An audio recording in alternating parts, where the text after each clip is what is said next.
Hello, so today we will be doing a yoga sesh with our Molly, the person who talks about things. That failed. It was a joke. I wasn't going to do yoga with you, but either way, the joke failed. Because my technology fell on top of me.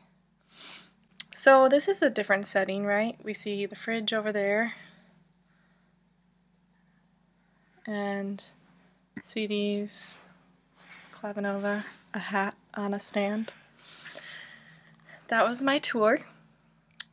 I hope you feel more at home now, like you're almost here, doing some yoga. I tried stand-up, and to my surprise, it was well received, and I felt more excited about it than I expected to. I expected to kind of feel like, okay, got it done, it's off my bucket list, but instead afterwards I was like inspired to come back next week and the next week, and I have like the next 5 routines planned out. It's an exciting way to make light of the darkness while bringing light to the darkness. So I'm going to share a short clip of my routine. I was really nervous, but here is a clip. I decided to try stand-up one day in the shower, and it was really easy and necessary because it was a small shower. I moved here from Nashville, Tennessee, and I'm originally from Bettendorf, Iowa, the city of beds, it translates in German. But I moved to Nashville, and Nashville was cool, and when I was in Nashville it was cool. When my friends visited, it felt like I was in Nashville. And when they didn't visit, it felt like I was in my room with some food I recently brought up there from downstairs. So, lived in a house, a mouse in a house, that was me. It kind of feels like I'm moonlighting. It feels like it's not real, like I'm just kind of like taking life and just trolling it, because it's like, what am I doing in that setting? I just feel so out of place. Not so much out of place, but it feels like a dream. Like when I think about it at night, I'm like, I did that, but it doesn't feel real or something. Does that make sense? Like how Ron Swanson plays a saxophone. I feel like nobody knows. It's like a secret life, but I'm telling you guys. This also sometimes feels like a secret life. The Myers-Briggs life, but I take it a little more seriously. Because it's not comedy. Comedy isn't so serious. I just would love a platform to be able to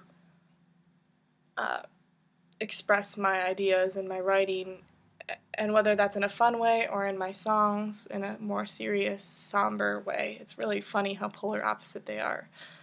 But either way, I'd like to reach people and inspire.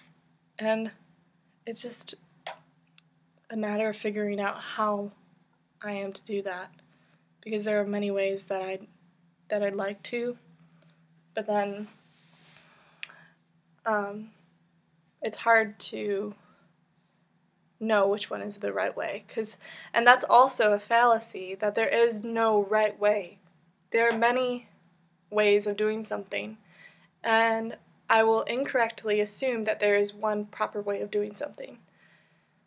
So that's a nice reminder to you if you're like, ooh, if you're a perfectionist like I am, and you're thinking, oh, I don't know if that was the right way to say that, or the right way to phrase it, or the right color, or whatever it is.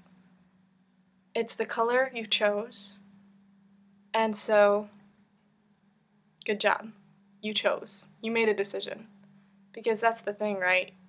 Decision making can be challenging when we have this assumption that there is one correct way. And you choosing a way, not needing it to be the best of the best, but just letting it be the choice that you made is a step in the right direction. That's something I'm trying to remind myself of. It's make a decision, and it's the decision you made right now. And whether or not it's the best, it was made, and I did it, so I still want it to be the best. for example, if I were to shower on a different day than I planned in my shower schedule, and then I'm like, oh snap, now I have this nice event on this day and it's all messed up, that might bother me more than it should. Because it's like, it would have been best if I could have done this. Or if I forgot a coupon and I swung by a certain store on the way home that had that coupon, it's like, oh, I could have used that coupon, but I left it at home, and this would have been perfect because it was on the way and it was convenient, and it would have been the best scenario if I had it with me. But okay, so it's slightly convenient, and a different circumstance happened. And I used to justify it by being like, well, then I would have gotten a car crash, so it must be for the better, because I used to believe everything happened for a reason. But here's the thing. You might not have gotten in a car crash if things didn't go as planned. Like, you don't need some crazy alternative hypothetical situation to justify what actually happened. Because what happened, and it might not have been, the best or how you prefer it, but it happened. And so accepting that, and acceptance is the first step, and then, adapting is good to do and hard to do at first, especially when you want everything to line up just so. So I am encouraging you all to trust in yourself, trust in what you think and believe, even if it's not the best. The comedian, always the saddest in the